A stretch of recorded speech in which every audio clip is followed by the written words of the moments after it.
As well as we're going to swap the names here on the overlay. So whilst I do that, if you wouldn't mind kicking off the intros, Zombie Grub. Alright then, the top left on Coda for game number 1, we have the Red Terran duo,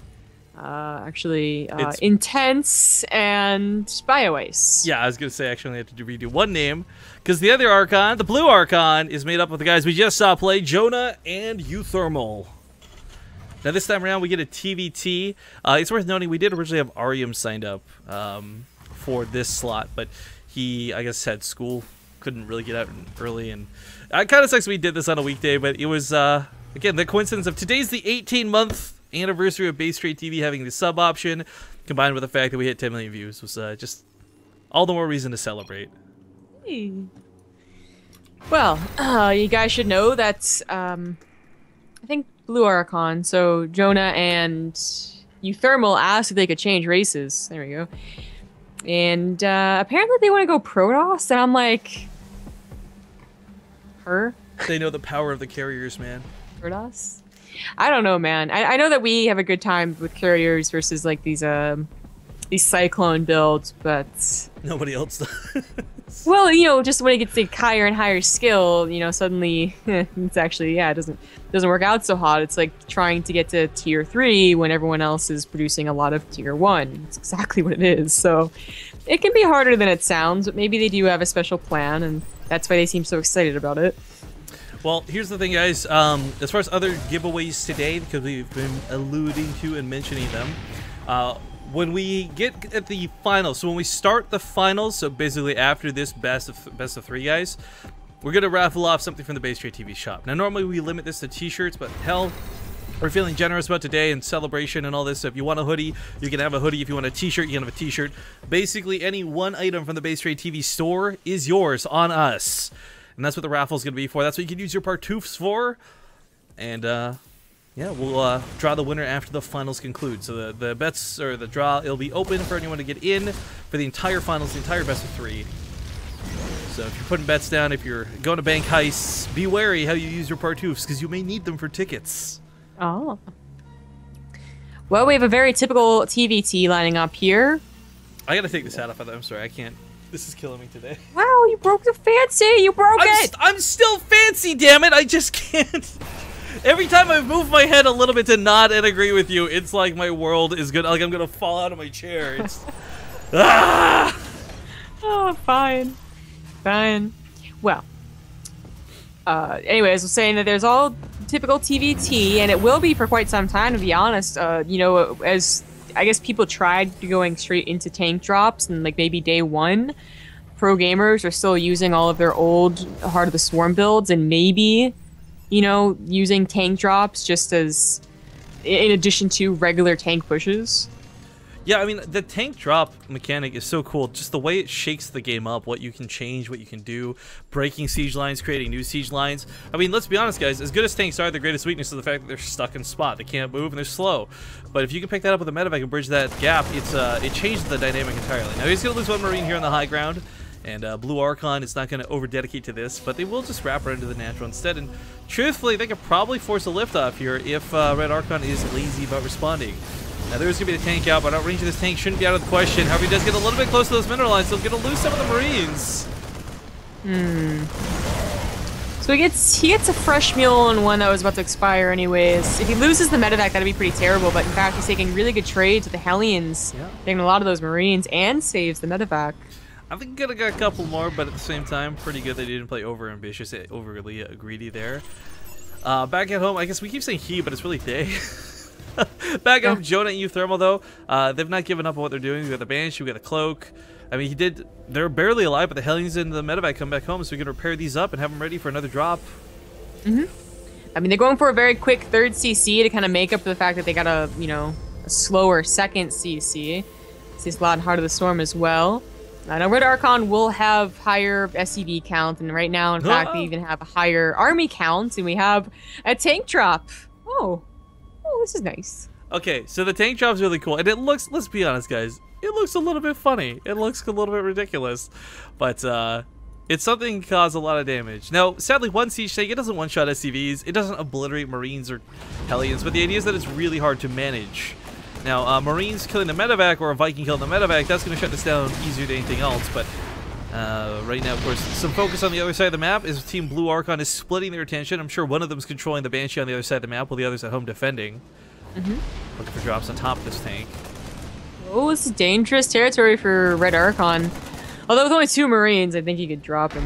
It's yeah, there we go. I was gonna say though, it's fairly expensive to lose a tank and a medevac, so it's very important he doesn't just give this away for nothing. But the pickup drop micro is pretty cool to watch. Definitely love seeing it when there's more than one, but the one's gonna cut it for now. Here comes the Viking. This looks to be the end of the experience. It is. It is. Didn't get much done. You lost very expensive gas units. Another one came over too. I mean, in TVT, the idea is like, yes, you want to hurt your opponent's economy. If you get some SCV kills, great, fantastic. But, I mean, 3 or 4 is really not going to be worth it because mules will really bridge that gap. So I can't say that it was worth losing 2 medevacs and 2 siege tanks for, not for 6 workers. Yeah, I don't think so. You know, Blue Archon's still low on the SCV count. Their 3rd CC finishing up sometime before, I think. Yeah, that Banshee just died. Yeah, as soon as the lock-on went down, there's just no way it was going to escape. This one gets shut down as well. All right, nice. So, you know, Blue Archon, though, now they take a little bit of an army supply lead. They back and forth. But they do have that 3rd CC ready to go. Red Archon just throws down theirs. It's going to be quite far behind if Blue Archon takes at any point here. It looks like they're going to take it at the middle base, the maximum security one. Crank says congratulations to both of us, by the way. Send me a message. Oh, nice. Well, Violent and Fantasy are underway, so just letting everyone know that's actually officially begun now, and we'll be catching the replays of that a little bit later. I know Zombie said it before, and I know a lot of people share the opinion replays are kind of but the thing is, these are about as live as it gets, displaced by like an hour, so I hope that's okay for everybody. I hope you'll enjoy the matches anyways. I think they'll be pretty darn good. Violent and Fantasy are some really top-notch players. Aw, poor Red Archon. Can't get past the supply depot, because reasons. Okay. I think, yeah, I was gonna say, I think you don't really love the changes, huh? Is it really stuck? I thought that was just in Cactus Valley.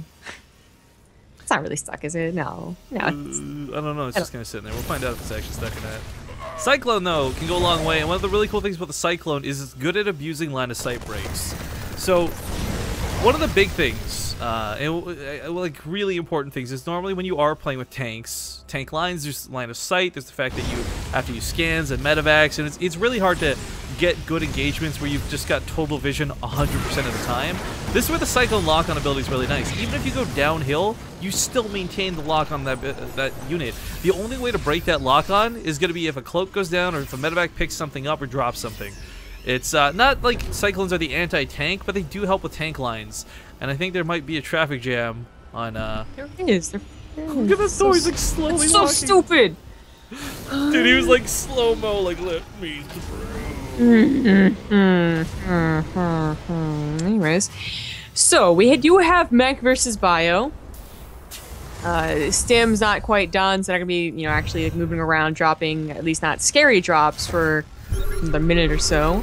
But Red Archon included that Thor that we saw just got stuck. That was a little bit interesting to see. You know, this is actually one of the things I was hoping to get a good look at for TVT, Mech versus Bio. You know, once upon a time, we see the Hellbats come drop, we see tanks get stuck, and Mech just kind of wins, but oh, these siege tank drops are fantastic for flanking the left side. Hellbats and Hellions aren't really going to trade out so well here on the front. They kind of just go mono and mono, but the reinforcements from Blue Archon will clean this up. However, had more dedication been put on the tanks, maybe one of the 2 Archons were controlling a little bit better, those tanks could have gotten out of there completely alive. Same goes for Blue Archon as well. It's going to be very hard to keep in mind, you know, as people keep swapping back between Heart of the Swarm and Legacy of the Void. Yeah, it's been painful. It's like, oh, he's going to pick up the tanks, never mind. Yeah. Oh, they'll figure it out one day. We have upgrades finishing up for Blue Archon. They're going to load up a lot of units here. Now, the tanks could follow them, but then, you know, Blue Archon's units could drop on them, and they are sieged. SCVs get pulled out of this. A lot of them are going to go down to some of the damage here. Thor comes out of that medevac. I forgot Thor had been lifted. And Viking's going to slowly chip away the medevacs. It looks like those 2 tanks should be good to try and hold this. Not going to be the best hold you've ever seen in your life, but it's not like they just completely swamped Team Red Archon and blew him out of the water. With only 2 tanks left over, can't pick them up, pick everything else up. I'd say drop the Marine in the medevac and get the tank out. F that. Like. Yeah, if he had time, certainly he would do that, but he didn't have time, so he just tried to get out as fast as possible. Yeah. Kind of sucks. You should go, like, put micro priorities on the medevacs, like high priority targets or something. Yeah. Double starboard's coming down for Team Blue Archon, recognizing that it's going to be mech. Maybe they just want some air control. Either way, late game battlecruisers are pretty cool. And my fingers are kind of crossed. Maybe we see them. But if it's lots of medevacs, if it's lots of Vikings, sky control can go a long way too. But oh, these Hellions going to slip by those tanks. They do have blue flame, folks. So ripping SCVs Aronis. There was a nice block, but the Hellions just rip right through it, and the SCVs are lining up. There's no wall off if you can't. If you did, your tanks will be stuck. And they are lined up. Oh, no. Okay, he's getting a lot of kills through this, but at the same time, they may lose their third fort. Lifts the CC. SCV's going to be pulled out over here. So as weird as that was for that to get in so free, it kind of ends up evening up. In fact, Team Red Archon in a huge deficit because the drop in the main cleared out a lot more SCVs. Down to 25 workers, 45 killed. Oh man, there's just no way these Hellions return that damage. Yeah, it's not looking so hot for Red Archon. They are mech, so usually I talk about how, like, you know, they could turtle a little bit and they could definitely make up like a 20 army slay difference, which is almost where they're at. But they're running out of minerals, you know? They're running out of gas too. It's just not as easy to do that, and Blue Archon's aggressive tactics on the third are really paying off. I'm gonna steal this joke from Smokecraft real quick. Zombie Grub, you really like Terran, right? Yes. You know why? Why? Because they're all pickup artists. Would I not like pickup artists, though? Well, only if you know that they're a pickup artist, dog. When you got that guy coming over being all suave in the club, last thing you're thinking about is like, is this guy conning me? Can you really imagine me in a club? Like, no. Well, in a club, but like fluttering my eyes and blushing when someone like tries to use like these pickup lines. Can you really? Dude, what if it was Flash? What if it was Bomber? What if it was Boxer? If Flash tried to do it, I'd actually probably laugh. You know, I can't imagine that guy. I can't. Like, you know, you have Boxer in the club. He's like, so I hear you're one of the only female commentators from StarCraft 2. He starts getting like all suave, leans over, arm on the wall, just like starts whispering in your ear. You telling me you wouldn't go all blush mode to that? It's Boxer. Of course. But, you know, he's not a pickup artist. That's well, just he's Boxer. Terran. He's a pickup artist. I'm just go. It's come full circle. Yeah. All right, we got the drops loaded up here. There are Hellbats this time around, and while Team Red Archon doesn't have anything new in their composition, the ability to move those tanks is going to go a long way. Air dominance trying to come out from Blue Archon, not through battlecruisers, but through sort of banked up hidden Vikings and a Banshee. This could go well because there's not a lot of anti-air. That Banshee will be slow but eventual to break all the siege tanks. Lifting the command center could keep it alive. There we go. And looks like they'll hold the CC. They're taking another fourth at the same time. I mean, it's not like they're falling behind through this. Blue Archon's done a great job of denying Red Archon's base over here. It's getting really scary for Red Archon. Their main is legit mined out about gas and minerals. The natural very close to doing so with only like 900 gas left and more SCVs going down. Yeah. I mean, it's 14 SCVs versus 34. They just like giving up on remaking them. Well, Bioice and Intense are, you know, it's a Zerg and a Terran playing this race. I don't know who's in control of what, but either way, Terran versus Terran is really hard to play in the first place. Even the most experienced Terran players don't exactly come into this matchup make it look easy every time. I mean, for God's sake, we watched Xenosaturn and Polt trade out against each other in IEM qualifiers through the winners bracket, losers bracket, and then the final bracket. So this matchup can go a lot of different ways, but this one has been pretty back and forth. Difference is, I'm definitely feeling a lot better about Team Blue Archon. Yeah. So Bioice is Zerg. I keep on thinking that he's Terran because I keep on wanting there to be like a ice Hellbat. So here's the really bad way that I remember Bioice is Zerg, right? There's some players in my head I just always associate with like these guys are really all in. Not no skill, but just like that they're really all in. And most of those players are Zerg. So like Bioice is one of those guys. Really easy to remember that he plays Zerg. I see. Well, those Banshees don't do anything with Cyclones there, but I just really wish, like, I think a frozen Hellbat would be really cool. Oh, like a skin? Like a skin? Oh, well, there could be a skin for the Hellbat, but I meant Firebat, so sorry.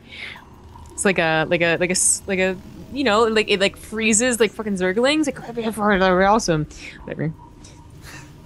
So what you're saying is you want Jona Proudmoore in StarCraft 2? Frost Nova. Oh my god, I bring up Blizzard. like frost powers and you're like, so Jona, and I'm like, okay, or I'm like just any saying, other person that has frost powers. It'd be cool. I'm just saying it'd be cool. Now it's really important we do find that the Cyclones involved in Team Red Archon's army, they were really going to be that very critical and anti-air, whether it's sniping off the Vikings or stopping the Banshees from running over them. I mean, that was why they had to fully disengage off this base, because one Banshee was picking off all the tanks. Ooh, this could be a little bit awkward. Not going to see that medevac coming. Vikings could have been in position, but Team Blue Archon will get a full unload. There's not much to kill, I guess, production at this point in these idle SCVs. The three amigos. No! Ah! Oh, okay, they're all dead now. The 0 amigos. Well, that base in the main should be lifted for Red Archon. They really can't afford a 4th, but they could maybe defend a command center Yo, in the middle. that might be true, but oh, if they lose all these depots, that supply block's not something they can bridge the gap of. Wow, I didn't really expect it. I guess it hasn't really no. gotten above 150 for them. Team Archon, there's 2 of you. How do you let 2 medevacs die without unloading? Ah! Now there is a bug. I want to stress, guys, these do have blue flame, but in the beta there's some weird bug where it doesn't make the blue flame come out of the Hellbats. So Marines did die really quickly, and rightfully so. Yes. Well, Blue Archon really wants to stick with these Banshees. I mean, they do have Viking control, and Banshees they got really great damage. If they got the upgrade for it, they'd be really fast too. They might not die to a Cyclone. Not sure on that one. Well, I mean, Cloak could help with that too, if you can get the Cloak up before the scan comes down. Well, I guess Red Archon's been lucky so far, getting the scans every single time a Cyclone meets a Banshee, but they are running out of it. See, and it's Sky compositions like this too, by the way, that I'm really excited to see what that new Terran unit brings to the table that David Kim announced, like whenever they finally implement it. You know, does this stop the Viking Cloud? Does it hurt the Banshees so much? I mean, how useful is it going to be? Either way, this base is getting sieged up. This base too. They're both mediocrely defended. They'll stop drops, but they won't stop the full force of this army. And if they lose either of these bases, Red Archon's already so far behind. This could be what ends the game. I think so. You look at the supply; it's insane. Yeah. The upgrades haven't gotten above 1-1. Look at the supply cap. That sucks for an Archon. Yeah, there goes the command center. And they're pretty much gonna lose that base either way. Cyclone's gonna kill some Vikings here, and that's kind of cool. But because the Cyclones are going off on the Vikings, they're not gonna be going off on the Banshees. And oh my god, that is a lot of Banshees. Just cleaning house on the tanks, cleaning house on the Cyclones. Everything here is gonna go down. And Team Blue Archon, it cost them a couple of Vikings. Still wasting the lock-on cooldowns on them. No scans able to go down. Here comes the Bioforce looking to clean up the win. Swooping in with those Marines, those Marauders. Who cares about those tanks? It's the Banshees they'll win the day. GG. Well, very good concave. You can call down a mule. There we go. There's the GG. Team Blue Archon, Jona, and uThermal will win game number 1 in the best of 3. All right, now my hat will come back a little bit later, guys. I gotta take a break from it.